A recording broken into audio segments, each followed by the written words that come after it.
नमस्कार मंडळी, आज आपण उडीद डाळ मूग डाळीचे एकदम खुसखुशीत चविष्ट असे पापड बघणार आहोत। रेसिपी खूप सोपी आहे, शेवटपर्यंत नक्की बघा। व्हिडिओ आवडला तर लाईक शेअर सबस्क्राईब करायला विसरू नका। आणि पापड तर एकदम मस्त असे खुसखुशीत होतात। चला रेसिपीला सुरुवात करूया। नमस्कार, मी दीपाली, रेसिपी हाऊस मराठीमध्ये तुम्हा सर्वांचे खूप मनापासून स्वागत। पापड बनवण्यासाठी इथे 2 प्रकारच्या आपण डाळी घेतल्यात, उडीद डाळ आणि मूग डाळ। उडीद डाळ 1.5 किलो घेतलेली आहे आणि मूग डाळ ही अर्धा किलो घेतलेली आहे, दोन्ही मिळून 2 किलो घेतलेली आहे। त्यासाठी इथे मी 2 पुड्या घेतलेल्या आहे मसाल्याच्या। 2 किलोसाठी 2 पुड्या एकदम परफेक्ट होतं। त्यानंतर उडीद डाळीला पावडर असते, त्यामुळे पापड काळे येतात, त्यामुळे ते आपल्याला कपड्याला व्यवस्थित पुसून घ्यायची। ते एका टोकरीला असे कपडा बांधायचा आणि त्यावर ही डाळ अशी पूर्ण व्यवस्थित फिरून घ्यायची, म्हणजे सर्व पावडर वगैरे असते ना ती खाली जाते, म्हणजे एकदम आपली डाळ स्वच्छ होते। मूग डाळ आणि उडीद डाळ मिक्स करून मस्त गिरणीवर बारीक दळून आणली। आणि शक्यतो डाळ दळताना डाळीवर डाळ दळायची, म्हणजे पापड व्यवस्थित होतात। तुम्ही बाजरीवर वगैरे दळली तर पापड एकदम काळे होतील, त्यामुळे ती दळताना काळजी घ्यायची। आता इथे आपण छोटा डबा भरून पीठ ठेवलं आहे, लावण्यासाठी आधी काढून ठेवायचं। त्यानंतर अशी एक आपण गाळणी घ्यायची, खूप बारीक पण नको आहे, थोडीशी जाड छिद्राचीच हवी आहे। त्यानंतर त्या पुड्या आहेत ना आपल्या मसाल्याच्या, त्या गाळणीवर घालायच्या, म्हणजे त्यातलं मीठ पापड खार वगैरे असेल ना तो गाळणीतून खाली जाईल। आणि वरती जे मिरे आहेत ना ते आपल्याला चाळून काढायचे आणि ते थोडे मिक्सरला फिरून घ्यायचे। ते जर असेच टाकले ना पापड लाटताना फाटतो, त्यामुळे भरपूर पापडांना होल पडतात त्याच्यामुळे हे थोडेसे मिक्सरला फिरून घ्यायचे। आणि तुम्हाला जर आवडत असेल तर तुम्ही तसेही टाकू शकता। थोडेसे मिक्सरला फिरून त्या पिठामध्ये मिक्स केले आणि सर्व पीठ आता मस्त एकजीव करून घ्यायचं, म्हणजे व्यवस्थित मिक्स करायचं आहे। कारण पुढे आपण यामध्येच घातलेलं आहे, म्हणजे मसाला आपण पिठामध्येच मिक्स केला आहे। त्यानंतर आता पाणी घ्यायचे, थंडच गरम वगैरे नाही, मी दरवर्षी असेच पापड बनवते। तर जसं जसं लागेल तसं थोडं थोडं आपल्याला पाणी टाकत एकदम घट्टसर असे त्याचे गोळे तयार करून घ्यायचे, थोडे थोडे। एकदम पूर्ण पिठाचा एकच गोळा मळायला ना खूप त्रास होतो, त्यामुळे असे छोटे छोटे गोळे बनवून बाजूला ठेवायचे। त्यामुळे पीठ पटकन भिजलं जातं आणि लूज पण होत नाही, आणि सर्व पीठ एकसारखं भिजलं जातं।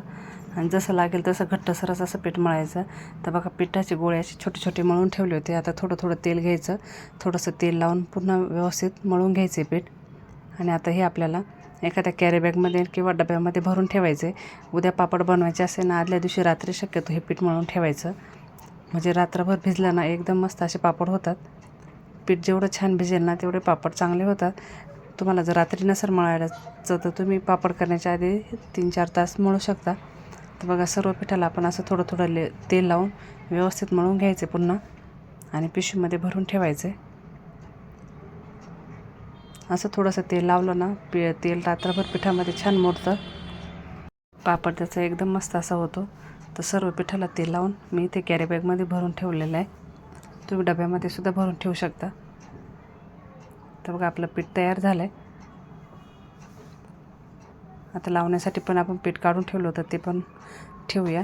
आता सकाळी बघा, पापड करण्याआधी आपल्याला हे पीठ कुटून घ्यायचं आहे। आपल्याला आता घट्ट मळलेलं आहे ना कुठल्यानंतर हे पीठ लूज होतं।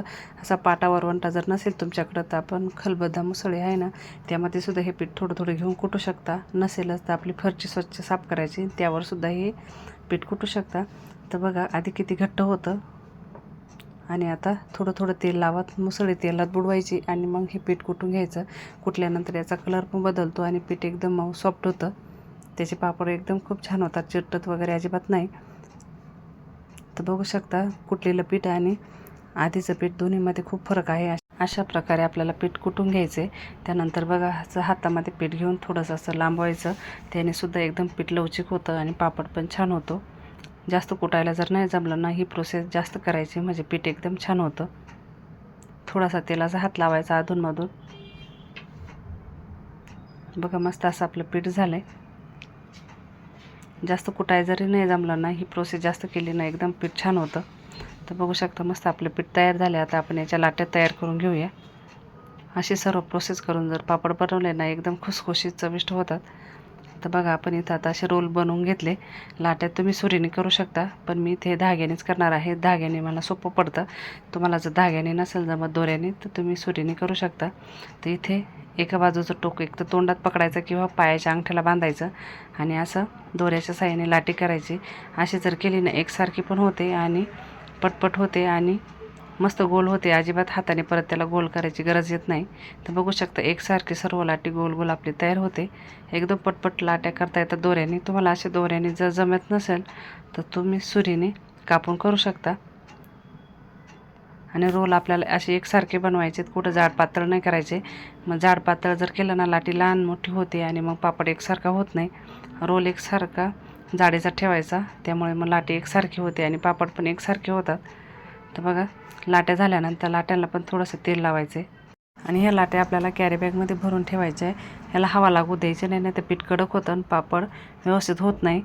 त्यामुळे व्यवस्थित झाकूनच ठेवायचे. उडदाच्या पिठाला हवा लागली की ते जास्त कडक होतं, अशी खपली येते त्यावर.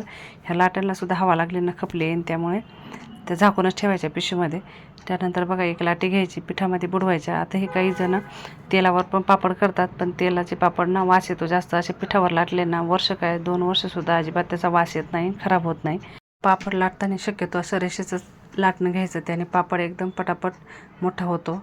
प्लेन लाटणं जर असताना पटपट पापड उरकत नाही आणि मोठा पण होत नाही. त्यामुळे पापड लाटताना असं रेषेचंच लाटणं घ्यायचं. आणि बघू शकता आपण मिरे बारीक केल्यामुळे अजिबात कुठेही पापड आतमध्ये फाटत नाही आहे. आणि मस्त एकदम गोल लाट्या व्यवस्थित गोल असल्यामुळे पापडसुद्धा एकदम गोल आला आहे. तुम्हाला जेवढा जाड पातळ हवा असेल त्या अंदाजाने ठेवू शकता. तुम्हाला छोटे आवडत असेल तर तुम्ही छोटी लाटी करू शकता, पण मी इथे मोठे मोठेच पापड केलेले आहे. आणि केल्यानंतर असे सुपामध्ये एकावर एक ठेवायचे. पीठ घट्ट असल्यामुळे अजिबात चिटकत नाही.